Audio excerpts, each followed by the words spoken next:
The sentiment about from Arab nations and Muslim countries with respect to Iran is mixed. There are those who are supportive and those who are vehemently against.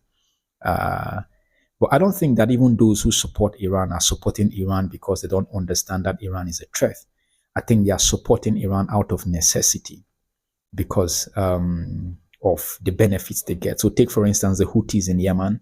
They are madly pro-Iranian. The Hezbollah in Lebanon and then Hamas in Gaza. All of these people are madly in support of Iran, not because they don't see the threat that Iran poses to global civilization, but because they are a part of the Iranian terror infrastructure. Then there are those who appear to be neutral. Their preaching is that let's have peace, let's have peace. Then there are those who are against. Do you know what Saudi Arabia thinks about Iran? Let me allow Mohammed bin Salman. He is the crown prince of Saudi Arabia, practically the de facto leader of Saudi Arabia. Just hear him for yourself what he thinks about about Iran. Iran is not a rival to Saudi Arabia. Its army is not among the top 5 armies in the Muslim world. The Saudi economy is larger than the Iranian economy. Iran is far from being equal to Saudi Arabia. But I've seen that you called the Ayatollah Khamenei the new Hitler of the Middle East. Absolutely. Why? Because he wants to expand. He wants to create his own project in the Middle East, very much like Hitler, who wanted to expand at the time. Many countries around the world and in Europe did not realize how dangerous Hitler was until what happened happened. I don't want to see the same events happening in the Middle East. Does Saudi Arabia need nuclear weapons to counter Iran? Saudi Arabia does not want to acquire any nuclear bomb. But without a doubt, if Iran developed a nuclear bomb, we will follow suit as soon as possible. Okay. Exactly. He thinks that the current regime under Ayatollah Ali Khamenei, that is the supreme leader of Iran, he considers that man a Hitler, and only worse than a Hitler, because of the manner of influence and then the kind of weaponry that Khamenei wields in today's society.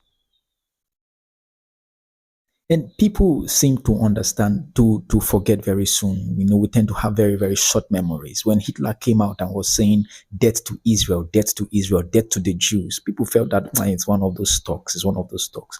By the time Hitler was done, and at the end of World War II, 6 million Jews have died, 65 million people around the world have died out of World War II. That was the bloodiest war in human history. Yet, one man with an ideology for German supremacy. The same thing now, Khamenei, the supreme leader of Iran, coming up with an agenda for Islamic supremacy.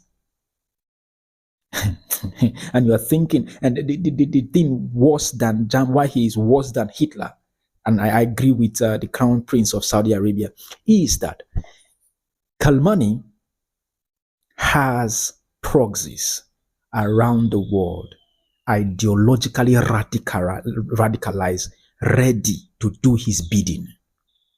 The Houthis, and by the way, in Yemen, the Houthis have been involved in a war that have resulted to the death of over 400,000 Yemenis.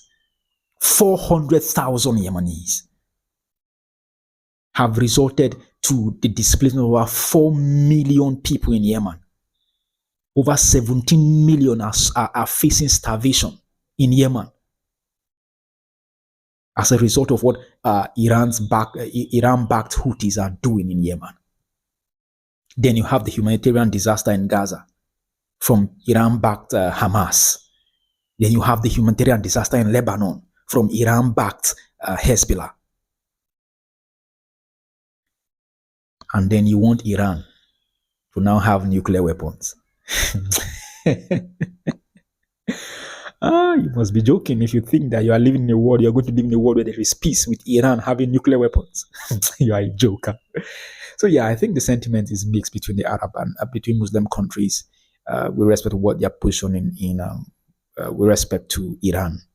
Yeah, and I don't think it's out of ignorance. Even those who support Iran know that Iran is a threat, and somehow underneath will be thankful that their nuclear facilities are being dismantled.